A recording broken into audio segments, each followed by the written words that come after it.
Hey everybody, I want to show you my method of lowering the stance on the Revell 32 Ford kits.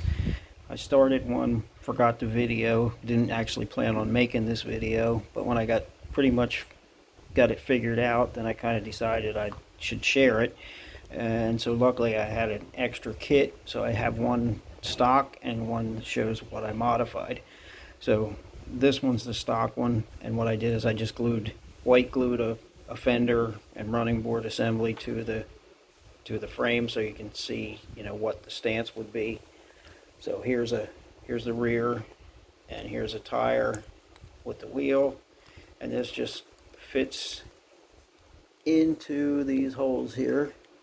It's an airbag suspension, so you can see how the wheel fits in the fender well. It's a little high for my liking, and front is the same way.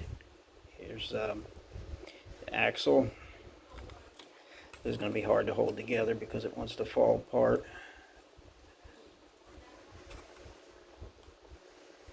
There, actually that looks lower than I remember when I did set the other one up. So that's actually not bad for my tastes, but you're going to see it's going to be a lot lower. So now I'll take the one that I modified, and I kind of mocked up some things in glue here, in white glue. But what I did with the rear, if you look at the two together, you can see the airbag height, how much different it is. So I just cut it down, re-drilled it. Now these are hollow on the backside, so it made it a little more difficult to drill, where you want the pin, because it wants to walk the drill. So what I had to do was open it up. But then I just took some 1/16 styrene rod and glued it in there. And then that will fit back in to the factory holes here.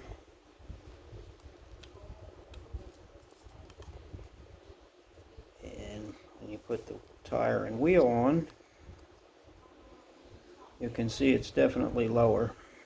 It's a shame I can't put side by side to show you because I don't have another wheel and tire handy, but it's definitely lower if you look at where the tire fits in there versus where the tire fits.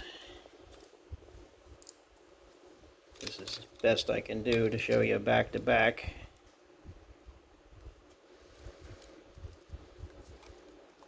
My glue job didn't hold here.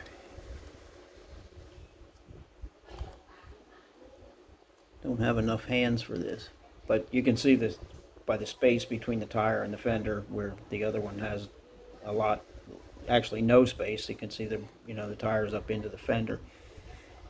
And then on the front, what I did with here was I took this, realize I can't see, I took this top locator off and I took most of the spring away to kind of simulate a monoleaf like a lot of the real street rods use. And then I also took these stops off the sides here. And then in the frame, I should have a pointer here really. You see where the spring fits into here. So I took this away too. I ground that out and then filed it. Now I have this axle and spring glued into the other one, so I can't show you, but basically took all that out.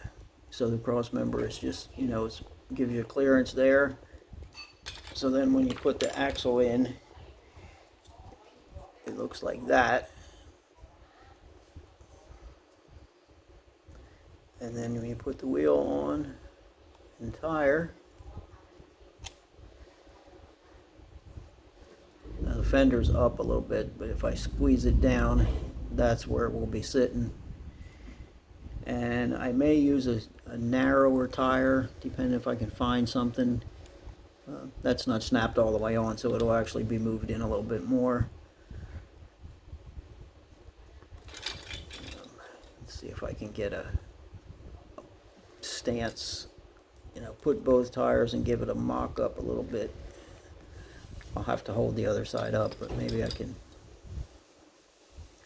Probably should have planned this before I got the camera on.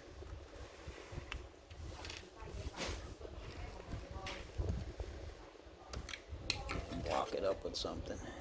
So anyway, that should be what it looks like when it's set up. So as you can see, I started on a street rod here.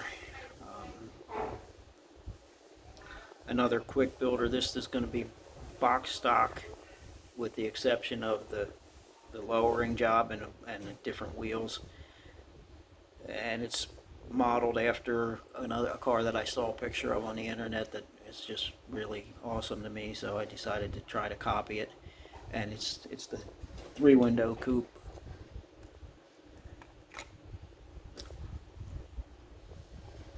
So that's that, and that's how I lower them. I'm sure there's other ways to do it, maybe better ways, but this was my way. Pretty easy, pretty quick. So anyway, hope you enjoyed it. Thanks for watching.